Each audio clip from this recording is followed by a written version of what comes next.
राधे कृष्णा। जय बोलो राधा रानी की जय। जय बोलो श्री कृष्ण कन्हैया लाल की जय। जय बोलो वृंदावन धाम की जय। जय बोलो यमुना मैया की जय।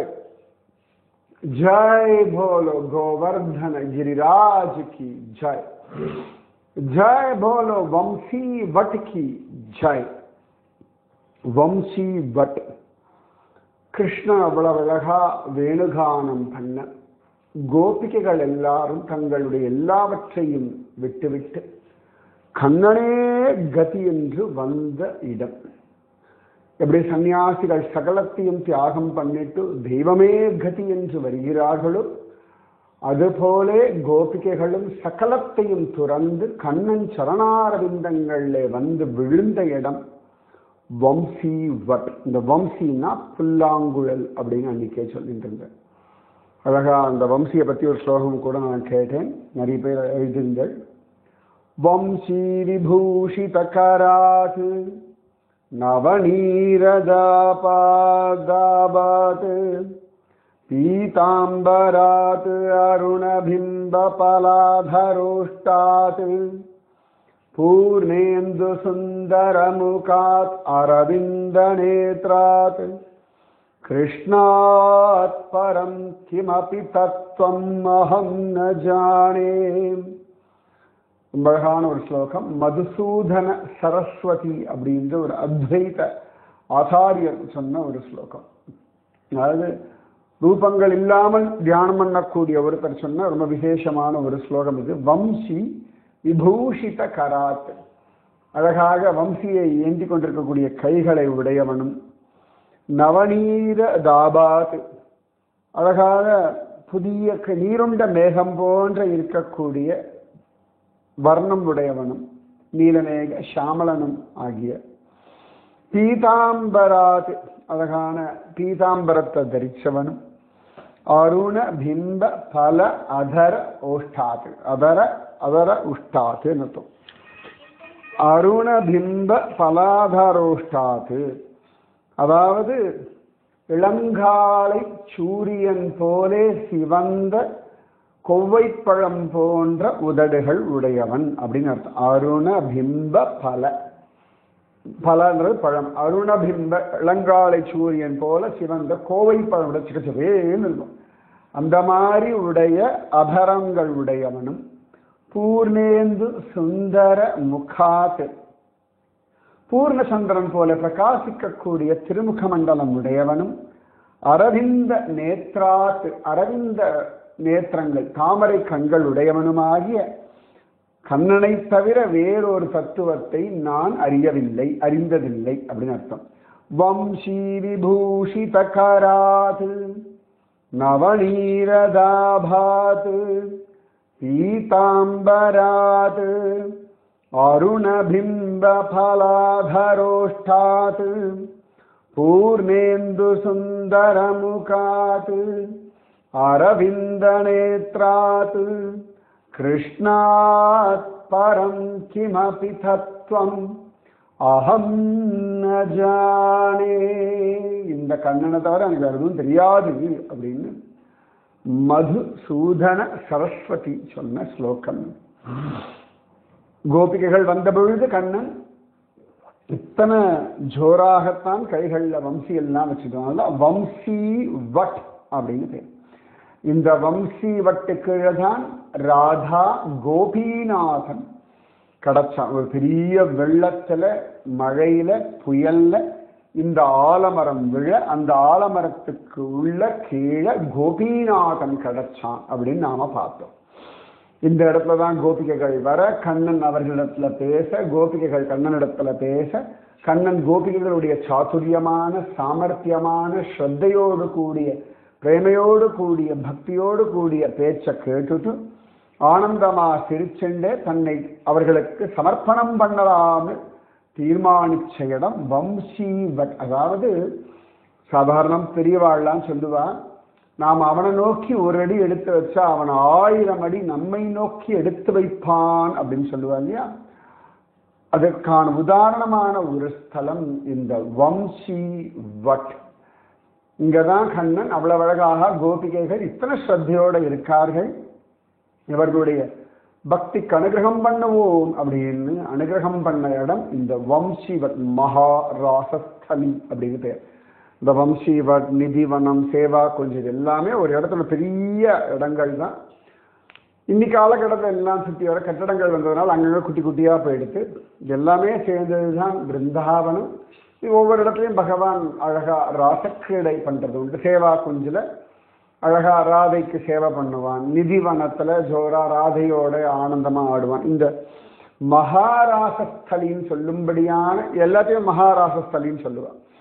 இந்த இடத்துலையும் கண்ணன் அழகாக கோபிகைகள் எல்லாம் வர வச்ச இடம் இதுதான். அதனால நீங்க பாடு கிருஷ்ண பக்தி பண்ணிட்டு இருங்கோ, உங்க கடமைகளை பண்ணிட்டு இருங்கோ, நாமஜபம் பண்ணிட்டே இருங்கோ, அழகா ஸ்ரத்தையோட பக்தி பண்ணிக்கொண்டே இருங்கோ. உங்களுடைய பக்திக்கு, நாம ஜபத்திற்கு, ஸ்ரத்தைக்கு கண்ணன் எந்த காலத்துல எதை எப்படி தரணுமோ அதை நிச்சயமாக தருவான். யாரும் தடுக்கவே முடியாது. அதை யாரும் மாற்றவே முடியாது. கோபிகைகள் வந்தார்கள். கண்ணன் அவர்கள் அழகா தலையிலெல்லாம் கைய வச்சான், கட்டி அணைச்சென்றான், முத்தம் கொடுத்தான். கோபிகைகள்லாம் கண்ணனை தொட்டு பார்த்தார்கள். கண்கள்ல ஆனந்த கண்ணீர். ஒவ்வொருத்தருக்கும் கண்ணன் பலவிதமான சங்கேத பாஷைகள்லாம் முன்னாடி சொல்லியிருக்கான். அதெல்லாம் நினைத்தார்கள், பரஸ்பரம் பேசின்றார்கள், சிரித்தார்கள். பகவான் அழகா யமுனா தீரம் தானே இதெல்லாம், அந்த மணல் திட்டில் அவர்களோட ஜோரா விளையாடினான்.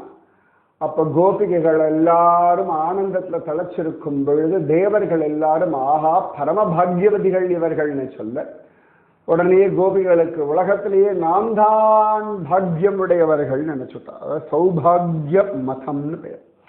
அது நமக்கு எல்லாமே நல்லது கிடைக்கலாம். நல்ல ட்ரெஸ் கிடைக்கலாம், நல்ல ஹஸ்பண்ட் கிடைக்கலாம், நல்ல ஒய்ஃப் கிடைக்கலாம், நல்ல குழந்தைகள் கிடைக்கலாம், நல்ல வீடு கிடைக்கலாம், நல்ல வேலை கிடைக்கலாம், நல்ல சம்பளம் கிடைக்கலாம், நல்ல அழகு கிடைக்கலாம், நல்ல ஆரோக்கியம் கிடைக்கலாம், நல்ல கம்யூனிட்டியில் வாழ்க்கை கிடைச்சிருக்கலாம், வாழற இடம் எல்லாமே மோஸ்ட் கம்ஃபர்டபுளா தி பெஸ்டாவே எல்லாம் அவங்களுக்கு கிடைச்சாலும் உலகத்திலேயே நான் மட்டும்தான் பாக்யசாலின்னு நினைச்சிடப்படாது.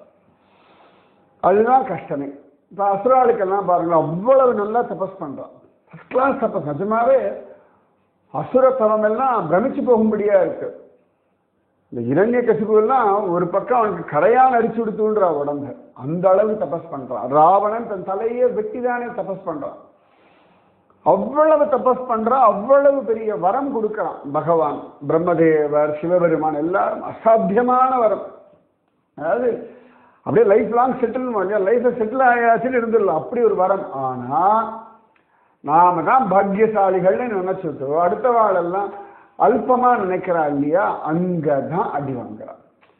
இப்ப ராவணன் பார்க்கலாம், நான் பலசாலி, மற்றவாள் என்ன என்ன ஒன்றும் பண்ண முடியும், அவளெல்லாம் ஜெயிச்சு விட்டேன், என்ன மனுஷா என்ன வானரம் என்ன அதெல்லாம் அல்பம், நானே பார்த்து. கடைசியில அந்த மனுஷனா வந்த ராமனும் வானர கூட்டமும் தான் ராவணனை இல்லாமல் பண்ணிடுத்து.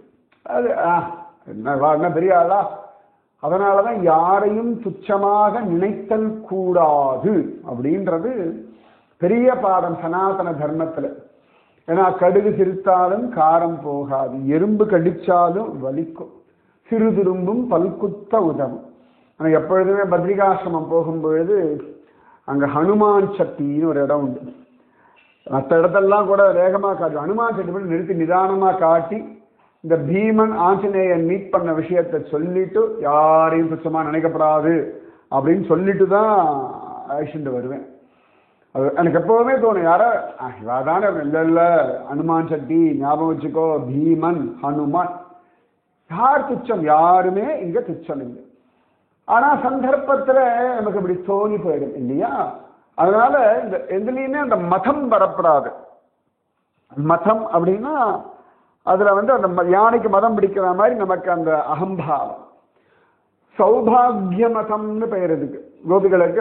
நமக்கு தான் சௌந்தரிய மதம்னா அழகுல, அதெல்லாம் சத்யபாமாக்கு இருந்து சௌந்தரிய மதம்.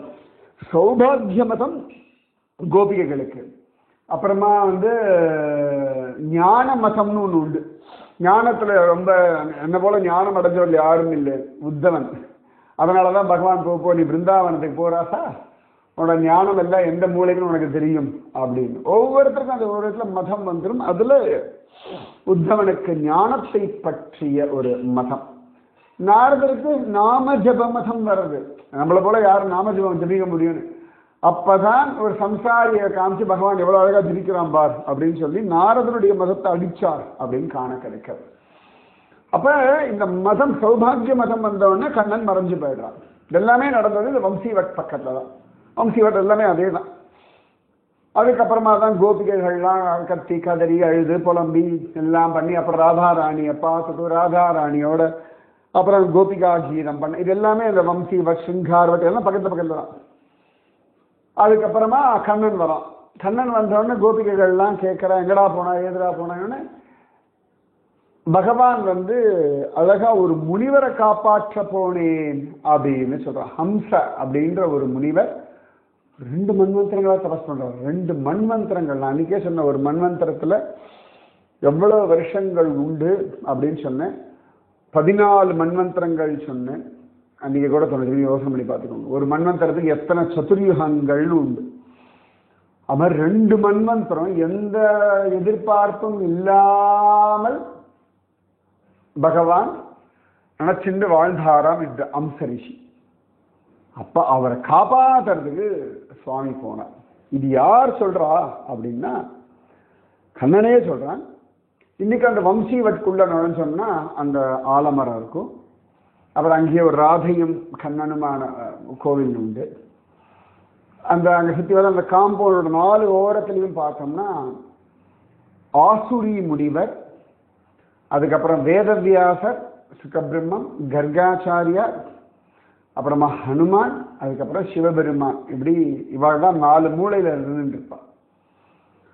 அதுல முக்கியமா இந்த இடத்துல பார்த்தோம்னா வேதவியாசரை நமஸ்காரம் பண்ணிட்டு சுகபிரம்ம மகரிஷி இருப்பார். அங்க மட்டும்தான் நான் அப்படி பார்த்திருக்கேன் இந்த வம்சிவட்ல.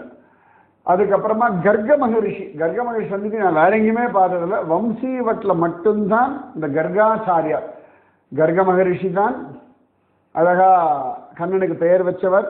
நான் சொல்ற பல விஷயங்கள் கர்க சம்ஹிதையில தான் நான் சொல்லிட்டு இருக்கேன். ஏன்னா பிருந்தாவனத்தில் நிறைய லீலாஸ்தலங்கள் எதுவுமே பாகவத்தில் சொல்லப்பட்ட இடங்கள் கிடையாது. நிறைய விஷயங்கள் கர்க சம்ஹிதையில சொல்லப்பட்ட இடங்கள் தான் காண கிடைக்கிறது. அப்ப அந்த கர்காச்சாரியாருக்கு ஒரு சன்னதி. அதுக்கப்புறம் அங்கேயே ஒரு ஸ்திரீ ரூபத்தோட இருக்கக்கூடிய சிவானின்ற பெயர் இருக்கக்கூடிய சிவபெருமானுடைய சன்னதி. இதெல்லாம் தான் அங்க இருக்கு. அது ஆசூரி முனிவர் நம்ம சுவாமி ராமானுஜர்லாம் அந்த ஆசூரி வம்சத்தை சேர்ந்தவர் தான். ஆசூரி முனிவர் அப்படின்னு பெயர். ஆசூரின்னு சொல்லி இன்னைக்கும் வைஷ்ணவாள் எல்லாம் அந்த குலத்தை சேர்ந்தவர்னு சொல்லி ஆசூரின்னு ஒரு பேர் போட்டுப்பார்கள். அந்த ஆசூரி முனிவர் அவர் எப்பொழுதுமே பகவத் தியானம். நாரதகிரின்னு ஒரு இடம் எங்கன்னு தெரியல, நான் தேடுறேன். நேற்று நானும் தேடுன்னு இருக்கேன். நாரத பர்வதம்னு ஒரு இடம் இருக்கான். நரநாராயண பர்வதம் தெரியும், கந்தமாதன பர்வதம் எல்லாம் அந்த பக்கம். நாரத பர்வதம்னு எது? நாரத அத்ரி அப்படின்னு சொல்றான். நிச்சயமா இது ஹிமாலயம் பக்கம் தான் இருக்கணும். ஏன்னா வேதவியாசம் அங்கதான் தபஸ் பண்ணியிருக்கார், ஹனுமான் அங்கதான் தபஸ் பண்ணிட்டு இருந்தார். பேர் நாரதகிரின்னு ஒரு இடம் இருக்கு. இந்த நாரத பர்வதத்துல உட்கார்ந்துட்டு இந்த ஆசூரி முனி எப்பொழுதும் தபஸ் பண்ணுவாராம். எப்பொழுதுமே ராதா கிருஷ்ண ரூபத்தையே அவர் தியானம் பண்ணிட்டே இருப்பார். ஆனா அன்னைக்குன்னு பார்த்தா அவருக்கு தியானத்துல பகவானுடைய ரூபம் லாவண்யம் சித்திக்கவே மாட்டேங்கிறது. இன்னைக்கு இந்த ராசம் நடக்கிறதோ அந்த சமயத்தான் இதெல்லாம் நடக்கிறது. அவருக்கு ஒண்ணுமே புரியுது. அதே எப்படி கிருஷ்ணன் ஏன் வரல, என்ன பிஸியா இருக்கான்னு சொல்லிட்டு அந்த இடத்த விட்டுட்டு பத்ரி நாராயணனை போய் பார்க்க போறார். பத்ரிகாசிரமத்திலையும் பகவத் தரிசனம் அவருக்கு கிடைக்கல. உடனே பாதாள லோகம் போறார். அங்கதானே அழகா ஆதிசேஷன் பூமியை தாங்கிட்டு இருக்காரு. அங்கேயும் போனா பகவத் தரிசனம் கிடைக்கல. சரி, நேர வைகுண்ட தாமம் போறார். அங்கேயும் போறார். ஜெயவிஜயாலாம் உள்ள விட்டாச்சு. உள்ள போய் பார்த்தா சுவாமியை காணல. ஜெயவிஜயால கேட்கிறார், எங்க சுவாமியை காணல? எனக்கு தெரியலையே, அவளுக்கே தெரியல. சரி சொல்ல நேர கோலோக பிருந்தாவனம் போறார். கோலோகம் போயாச்சு. அங்கேயும் உள்ள விட்டாச்சு. எல்லா இடத்துக்கும் உள்ள போற ரைட்ஸ் இருக்கு. ஆனா எங்க போயும் பகவத் தரிசனம் அவருக்கு கிடைக்கல. அவருக்கு ஒன்றும் புரியவே இல்லை. இது யார்கிட்ட போய் கேட்கறது? சரி, நேர போகும், கைலாசம் போவோம், சிவபெருமானத்துல கேட்போம்னு சொல்லி நேர கைலாசம் போறார். கைலாசம் போய் சிவபெருமானத்தை கேட்கிறார், சுவாமி இந்த மாதிரி நல்ல பக்கமும் தேடி என்னமோ தெரியல, கண்ணன் கிடைக்கல, எனக்கு தானே அகம்பாவம் வந்து விடுத்தா, திடீர்னு எனக்கு கிருஷ்ண அனுபவம் கிடைக்கலையே அப்படின்னோடனே கர்க சம்ஹிதையில ரொம்ப அழகா இருக்கு. ஆசுரி உவாச்ச பகவான் சர்வ பிரம்மாண்டம் மயா திருஷ்டமிதஸ்ததஹ. எங்கேயுமே காண கிடைக்கலையே, நான் என்ன பண்ணுவேன் அப்படின்னு எழுதாராம். குத்ரஹத்தே பகவான் அபியவத சர்வவிதாம்பரஹ. அவர் எங்க இருக்கார் சொல்லுங்களேன் ப்ளீஸ் அப்படின்னோடனே மகாதேவ உவாச, ஸ்ரீ மகாதேவ உவாச தன்யஹத்வம் ஆசுரே பிரம்மன் கிருஷ்ண பக்தோ ஹஸ்யஹைத்துகஹ. ரொம்ப அழகா சொல்றார், நீ தன்யமானவர் ஆசுரி, கிருஷ்ண பக்தன், எதையும் எதிர்பார்க்காத ஒரு கிருஷ்ண பக்தன் நீ. திதிருக்ஷிணாத்வயா ஆயாசம் கிருதம் வேத்மி மகாமுனே. உன்னுடைய பார்த்தா கவலையா இருந்தது எனக்கு, ஆனா நான் விஷயம் சொல்றேன் கேளு. கர்மேந்திரியமானீஹயதாரசாதிஸ்ததா சகாமா முனயः சுகம் யத் மனாங்கணஞ்சானந்தி ஜனைரபேக்ஷ்யம் கூடம் பரம் நிர்குணலக்ஷணம் தத் ஹம்சம் முனிம் துக்ககதம் மகோததௌ யः சர்வதோ மோசயிதும் கதஸ்த்வரம். பகவான் அந்த ஹம்சமுனியை காப்பாற்றுறதுக்கு போனாருக்கன்னா, அதனால பார்க்க முடியல உனக்கு, ஹம்சமுனியெல்லாம் காப்பாற்றிட்டு சோஜைவ விருந்தாவிபினே சகி ஜனைஹி கரோதி ராசம் ரசிகேஸ்வர ஸ்வயம். அவரை காப்பாற்றி இப்பதான் பகவான் ராசக்கிடைக்கு திரும்பி போயிட்டு இருக்காரு. சரியா? அழகா சொல்றார், ஷான் மாசிகி சாத்ய கிருதா நிஷீதினி ஸ்வமாயயா தேவவரேன பூமுனே அஹம் கமிஷ்யாமி ததேவ திரஷ்டும் த்வமேவ கச்சாசு மனோரதம் யதா. பகவான் அப்படி ஒரு ராசலீலை இன்னைக்கு ஆரம்பிச்சிருக்கார். அதாவது 6 மாசம் நீண்ட ஒரு ராத்திரியாக பண்ணியிருக்கார். அந்த ராசக்கிரீடை பார்க்க அகம் கமிஷ்யாமி, நான் அங்கதான் போயிட்டு இருக்கேன், நீ வா ததேவ திரஷ்டும். அந்த ராசக்கிரீடையை பார்க்கறதுக்கு நானும் அங்கதான் போயிட்டு இருக்கேன். த்வமேவ கச்சாசு மனோரதம் யதா. மனோரதம் பூர்த்தி ஆகுது, நம்ம 2 பேரும் போலாம் வா வா அப்படின்னு சிவபெருமான் அந்த ஆசூரி முனிவரை கூட்டுண்டு இந்த வம்சி வட்டுக்கு வராராம். வந்தாச்சு சிவபெருமானும் இவரும். வந்தா அவ்வளவு அழகா இருக்கு. நம்ம பகல்ல பார்க்கக்கூடிய பிருந்தாவனமும் ராத்திரியில தெய்வீகமான பிருந்தாவனத்துக்கும் நிறைய வித்தியாசம் உண்டு. பகல்லையே தெய்வீகமான பிருந்தாவனம் உண்டு. சில சமயத்துல சில பக்தாளுக்கு அப்படி ஒரு ஃபிராக்ஷன் ஆஃப் செகண்ட் அந்த காட்சி கிடைக்கும். அதாவது அந்த பாவம் தான் அந்த காட்சியை கொடுக்கும். நீங்க ரிசர்ச் பண்ணீங்கன்னா அது ரிசர்ச்லயே தான் போயிட்டு இருக்கும். எனக்கு அந்த தெய்வீக பிருந்தாவனத்தை காட்டி கொடு கிருஷ்ணா, ஹே ராதே அப்படின்னு கேட்டேன்னா நிஜமாவே அந்த சமயம் அந்த தெய்வீகத்தை உணர முடியும். நாங்க முதல் தடவை பிருந்தாவனம் போனோம். பிருந்தாவனம் போயிட்டு கோகுலம் போனோம். நாங்க சாயங்காலமா எப்பயோ போனோம். கரெக்டா அங்க நாங்க போகும்பொழுது அப்படியே மேகங்கள் இருள் கவ்விண்டு திடீர்னு ஒரு சில்லு சில்லு காத்து வீசிண்டு லேசா மழை தூரிண்டு அழகா மயில்கள்லாம் ஆடிண்டு சத்தியமா ஒரு தெய்வீக பரவச நிலை. அப்பெல்லாம் மொபைல் வீடியோ கேமராலாம் இருந்தாலும் எடுக்கலாம் முடியாது வச்சுக்கோங்களேன். சில விஷயங்கள்லாம் பார்த்து ரசிச்சுட்டு அப்புறம் வேணா வீடியோ எடுக்கிறது போய் அந்த அனுபவத்தில் இருக்கும்பொழுது இந்த உலகாயத விஷயங்கள்லாம் மறந்து போயிடும். அப்போ போய் நிஜமாவே எங்க கூட வந்தவாளுக்கு தெரியும். அந்த 2014 நான் நினைக்கிறேன், 14 10 ஞாபகம் இல்லை. அப்பதான் அவ்வளவு அழகான ஒரு அனுபவம். அந்த கோகுலத்துக்குள்ள யமுனை ஆற்றங்கள் கரெக்டா பிரம்மாண்ட காட் பக்கத்துல தான் அவ்வளவு ஜோரான ஒரு அனுபவம். நிஜமாவே அசாத்தியம். அது மாதிரி பிருந்தாவனத்துக்கு நான் பல சந்தர்ப்பங்கள்ல போகும்பொழுதும் அந்த அனுபவங்கள் கிடைச்சிருக்கு. இந்த அனுபவங்கள்லாம் எங்க எக்ஸ்பிளைன்லாம் பண்ண முடியாது, but you can feel it. அவ்வளவுதான் எனக்கு சொல்ல தெரியும். அந்த மாதிரி இந்த பிருந்தாவனத்தை பார்க்க சிவபெருமானும் ஆசுரி முனிவரும் சிவபெருமான் கூட்டிட்டு வர வா வா போய் பார்க்கலாம் அப்படின்னு. அப்ப அங்க வந்து அழகா வழியில பார்த்தா துவார பாலகிகள் இருக்கா. துவார பாலகர்கள் இல்லை, ஜெய விஜயா மாதிரி இல்லை. நான் எப்பயுமே சொன்னேன், திருவனந்தபுரத்துல ஸ்ரீகிருஷ்ணனுடைய சந்நிதியில வாசல்ல பார்த்தோன்னா ஆண்கள் இருக்க மாட்டான், பாலகர்களா கோபிகைகள் தான் நின்றுப்பா கையில பரம்பு தடி வச்சுட்டு.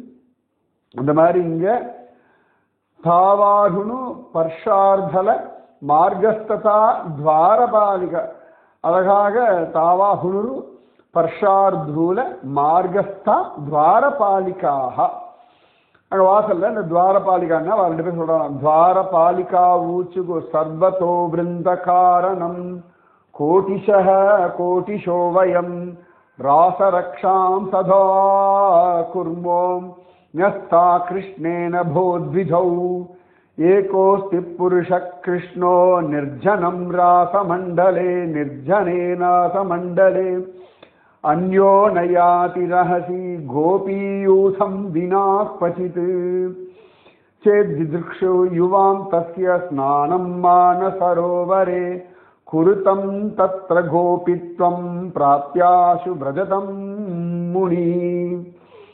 அப்ப நம்ம ரெண்டு பேரும் நாங்கள் உள்ள போனோம், உள்ள விட மாட்டோம். நாங்கள் கோடி பேர் இந்த விரஜமண்டலத்தை காவல் காத்துருக்கோம். கிருஷ்ணனேங்கள் நியமிச்சிருக்கான். அது ஒரு ராசமண்டலத்துக்குள்ள எந்த ஆண் பிள்ளையும் வரக்கூடாதுன்னு ஸ்ட்ரிக்ட் ரூல். ஏன்னா அங்கே கண்ணன் மட்டும்தான் ஆண் பிள்ளை, அது எல்லாரும் பெண் பிள்ளைகள் தான். அதாவது ஏகஹ அஸ்தி புருஷக கிருஷ்ணக, அவ்வளவுதான். ஏகோஸ்தி புருஷக கிருஷ்ணோ. இதைத்தான் மீரா வந்து ஜீவ கோஸ்வாமியை பார்க்க வந்த பொழுது அவருடைய சிஷ்யர்கள் உள்ள விட மாட்டேன்னு சொன்ன உடனே மீரா சொல்றா, அவர் பெண்களை பார்ப்பதில்லைன்னு உடனே மீரா சிரிக்கிறாவோ, பிருந்தாவனத்தில் எனக்கு தெரிஞ்சு ஒரே ஒரு புருஷன் கண்ணன் மட்டும்தானே, புதுசா இன்னொரு புருஷன் வேற வந்திருக்கானோ, சரி சரி நான் பார்க்கலப்பா அப்படின்னு கிண்டலா சொல்லிட்டு போயிட்டா. ஸோ இன்னி வரைக்கும் பிருந்தாவனத்துல போயாச்சுன்னா கண்ணன் ஒருவன் தான் புருஷன், மற்ற எல்லாருமே அங்க பெண் பிள்ளைகள் தான். அப்ப உடனேயே இந்த துவாரபாலிகைகள் சொன்னாலாம், ஒருவேளை உங்களுக்கு உள்ள போகணும்னா நீங்க கோபி ஆனாதான் போக முடியும். அன்னைக்கு சிவபெருமான் ஆமா ஆமா போனோம் அப்படின்னாலாம். அப்ப இந்த மானசரோவரத்துல குளிங்கோ, அப்ப கோபி ஆகலாம், அப்ப உள்ள போகலாம் சொல்ல ரெண்டு பேரும் மானசரோவரத்துல குளிச்சாலாம், ஆசுரி முனிவரும் சிவபெருமானும். உடனே அழகா கோபீபாவம் அடைஞ்சார்கள். கோபீபாவம் அடைஞ்சிட்டார்கள். அப்பதான் சிவபெருமான் சிவானி அப்படின்ற ஒரு ஸ்திரீ ரூபத்தை எடுத்துக்கிறார். ரொம்ப ஃபேவரட் அந்த சிவபெருமான். 2-3 சிவபெருமான் ரொம்ப ஃபேவரட். ஒன்று வந்து மதுவனத்துல துருவச்சிலா பக்கத்தில் இருக்கக்கூடிய பாலசிவா, குஞ்சு சிவா, ரொம்ப அழகா இருக்காங்க. எப்படி முருகன் கணபதிலாம் ஸ்டைலா பிள்ளைகள்லாம் இருக்காங்க, அதே மாதிரி சாஞ்சிண்டு ஒரு காலை அகட்டிண்டு ரொம்ப என்னோட ஃபேவரட் சிவா. அப்புறம் இவர் இந்த சிவானின்ற பெண் வேஷம் போடுன்ற சிவபெருமான். சிவபெருமான் பெண் வேஷம்லாம் கற்பனை கூட பண்ணி பார்க்க முடியாது, மாஸ்குலைன். அப்படி ஒரு திமிருள்ள ஆண் பிள்ளை, ரக்டுன்னு வரலையா இன்னைக்கு காலகட்டத்திலாம், அதெல்லாம் திமிர் எடுத்த ஆண் பிள்ளை இல்லையா, அந்த மாதிரி ரக்டு. அந்த அகோரிஸோட ரக்டா இருக்குன்னா இதுக்கு தலைவன் எப்படி இருப்பார் நான் தான் நினைச்சுப்பேன். நான் சில கும்பமேளா போனோம் நினைச்சது அகோரிதான் பார்க்கணும்னு. ஏன்னா அவள்லாம் அப்போ பார்த்தா தான் உண்டு. அதுக்கப்புறம் எங்க இருக்கானே தெரியாது உலகத்துல. அவளுக்கு ஆதார் கிடையாது, ஒன்றும் கிடையாது. ஆனா எங்கேயோ ஜீவிச்சுட்டு இருக்கா. முக்கியமா இந்த மாதிரி கும்பமேளாவுக்கு மட்டும்தான் வரும் எல்லாம். கரெக்டா அர்த்த கும்பமேளா, பூர்ண கும்பமேளா அந்த மாதிரி மட்டும்தான் வரும். அப்புறம் எங்க போறானே தெரியாது. கும்பமேளா முடிஞ்சு அடுத்த நாள் பார்த்தா எல்லா கோரியும் சிவராத்திரிக்கு வந்ததா எல்லாம் சிவபெருமான் தரிசனம் பண்ணிட்டு அவ்வளவுதான். அதுக்கப்புறம் ஆள் எங்கன்னே ஒத்த ஆள் பார்க்க முடியாது. சில பேர் அகோரி மாதிரி அலைஞ்சுட்டு இருப்பா ஊருக்குள்ள. பட் ஆனா அகோரிக்கெல்லாம் அவ்வளவு லட்சம் பேர் வருவா. அதுக்கப்புறம் எங்க போறதே இல்லை. அப்ப இந்த கூட்டத்துக்கெல்லாம் தலைவரான சிவன் எப்படி இருப்பார்? அகோரிகள்லாம் அப்படி ஒரு கெத்துல தான் இருப்பா, ஒரு திமிரில தான் இருப்பா. அதெல்லாம் சாத்வீகமா சைலண்டா டேமேல்லாம் பார்க்க முடியாது. சாதுலாம் கிடையாது. அதெல்லாம் அகோரிலாம் படுத்தி எடுத்துருவா. ஆனா அவரே ஒரு பெண் பாவத்தை ஏற்றுண்டார் அப்படின்னா என்ன சொல்ல முடியும்? அப்படி சிவபெருமான் தன்னையே பெண்ணாக மாற்றிக்கொண்டு வந்த இடம் இந்த வம்சி வட். இந்த இடத்துல சிவபெருமானும் ஆசுரியையும் பகவானை பார்க்கிறா. மீதி விஷயம் அடுத்த சொல்றேன். ராதே கிருஷ்ணா. ராதே கிருஷ்ணா கிருஷ்ணா ராதே ராதே கிருஷ்ணா கிருஷ்ணா ராதே ராதே கிருஷ்ணா கிருஷ்ணா ராதே ராதே கிருஷ்ணா கிருஷ்ணா राधे. जय बोलो राधा रानी की जय. जय बोलो श्री कृष्ण कन्हैया लाल की जय. जय बोलो वृंदावन धाम की जय. जय बोलो यमुना मैया की जय. जय बोलो आसुरी मुनि की जय. जय बोलो श्री शिवानी गोपी की जय. जय बोलो वंशी वट की जय. राधे कृष्णा.